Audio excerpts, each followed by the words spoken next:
এখন পর্যন্ত বিএনপি বাংলাদেশের সর্ববৃহৎ দল, এটা স্বীকৃত। আর আমাদের জরিপ যেটা আমরা করেছি, আমরা এটা বিশ্বাস করি যে জরিপ এটা মোটামুটি সত্যের কাছাকাছি বা মানুষের চিন্তা জগতের কাছাকাছি।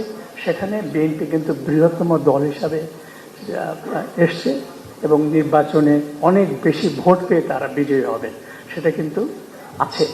তো আমরা এটা বিশ্বাস করতে চাই বা এটা হয়তো আমরা এটা ভাবতে পারি যে আপনারা ক্ষমতায় আসছেন। তো ক্ষমতা আসছেন যে দল, সে দলের নেতৃত্ব, সে দলের সকল পর্যায়ের নেতৃত্ব, কর্মী বাহিনীর সকল কর্মকাণ্ডের মধ্যে সেই আজাদ ভাই যেটা বলল যে বিনয়, যেটা আপনাদের সৌজন্যতা, বলবো যে ভদ্রতা, নেতৃত্বে গৌণ ইত্যাদি কার্যক্রমগুলি অনেক বেশি করে প্রতিভাত হওয়া দরকার। আর এই প্রসঙ্গে আসে যে আপনারা যে নির্বাচনের তালিকা প্রার্থিতা করেছেন, এই বিষয়ে কিন্তু মানুষের মধ্যে খুব একটা উৎসাহ প্রবল তেমন না। অনেক ক্ষেত্রে কিছু কিছু জায়গাতে, কোনো জায়গাতে এটা আপনাদের বিবেচনা করার সুযোগ আছে কিনা আমি বলতে পারবো না, কিন্তু এইসব বিষয় হয়তো আপনারা একটু ভেবে দেখতে পারেন যে সবাই যে এখানে উপস্থিত করেছেন, এটা একটা বড় শক্তি, আপনাদের বড় সফলতা।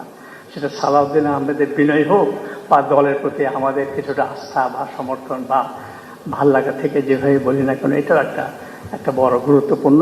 আজাদ ভাই যেটা বললেন 6 মাস অনেক দূর, যে একটা বৈঠক সাংবাদিকদের সঙ্গে, সম্পাদকদের সঙ্গে, এটা যদি মাসে হলে ভালো হয়, না হলে 3 মাসে হতে পারে। আর এটা আমি দেখেছি যে বিগত সরকারের 15 বছর আমলে শুধু তাদের পছন্দের মতো সম্পাদক সাংবাদিককে তারা আমন্ত্রণ জানাতেন। কিছু কিছু সংবাদপত্র, আমাদের সংবাদপত্র বলতে গেলে নিষিদ্ধ ছিল। আর শফিক রহমান আর মাহমুদুর রহমানের কথা আমি নাই বললাম এখানে, ওনারা তো জেলে ছিলেন একটা সময়, নানাভাবে নিপীড়িত, দেশের ভেতরে দেশের বাইরে একটা ছিলেন তারা। আর তার বাইরে যদি আমি যাই, যে আজকে যে অবস্থার পরিবর্তন বা সময়ের কথা যেভাবে আপনারা প্রথম আলো, ডেইলি স্টার বা সংবাদপত্রের উপরে হামলা আক্রমণ নিয়ে বলেছেন, এটা ব্যক্তিগতভাবে আমরা সবাই আপনাদের প্রতি বিশেষভাবে কৃতজ্ঞ। এই সংকটময় সময় আমাদের জন্য যখন একটা বড় দুর্যোগ, তখন আপনারা সবাই দলমত নির্বিশেষে সকল ধরনের পত্রিকা, সকল সাংবাদিক, সকল ইউনিয়ন, সকল আমাদের প্রেস ক্লাব আমাদের সাথে দাঁড়িয়েছে। এটা একটা বড়, আমি মনে করি যে এই প্রকাশটাও আমাদের সংবাদপত্র বা ভবিষ্যৎ সংবাদপত্রের সম্ভাবনা, গণতন্ত্রের সম্ভাবনা নিয়ে খুব ভালো একটা ক্ষেত্র জায়গা তৈরি হয়েছে। এটা রক্ষা করতে পারলে আমাদের জন্য খুব ভালো হবে। আর এই প্রসঙ্গেই নির্বাচন চাই, নির্বাচন হোক সুষ্ঠু। আমি সবসময় এটা বলে এসেছি এবং আমি সবসময় বলতাম যে যত কিছু হোক না, নির্বাচন হবে। অনেকে সন্দেহ প্রশ্ন করতো, আমি তাদেরকে বলতাম যে আমি কোনো কিছুই সন্দেহ করি না, ভাবি না। কিন্তু এখন আমার মনের মধ্যে একটু মনে মনে প্রশ্ন যাচ্ছে যে সময়টা যাচ্ছে, আগামী দিনগুলি কেমন যাবে, আগামী 2টা মাস কেমন চলবে, বিগত কয়েকদিনের যে ঘটনা তার কি প্রভাব হবে, কতটুকু হবে, এই নির্বাচনটা কতটুকু ভালো হতে পারবে, প্রশ্ন আমার মধ্যে জেগেছে। আর নির্বাচন উত্তর সরকার প্রতিষ্ঠা করলে বিএনপি কেমন করতে পারে সংবাদপত্রের সঙ্গে।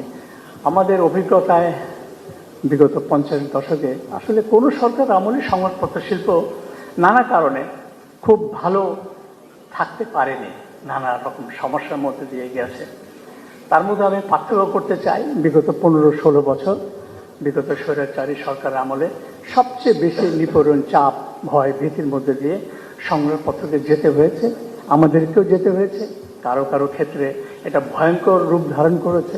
আমি আবারও শফিক রহমানের নাম বলবো, তাকে জেলে যেতে হয়েছে মিথ্যা অজুহাতে, মিথ্যা মামলা ভিত্তিতে।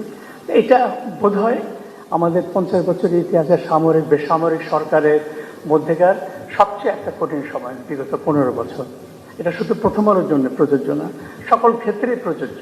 আর কামাল আহমেদ যেটা সর্বশেষ বলে গেলেন যে ডিজিএফআই বা অন্যান্য গোয়েন্দা সংস্থাগুলো যেভাবে সরাসরি হস্তক্ষেপ করেছে রাতের বেলা, দিনের বেলা, সকালবেলা, নানা ক্ষেত্রে নানাভাবে, সেটাও একদম অগ্রহণযোগ্য।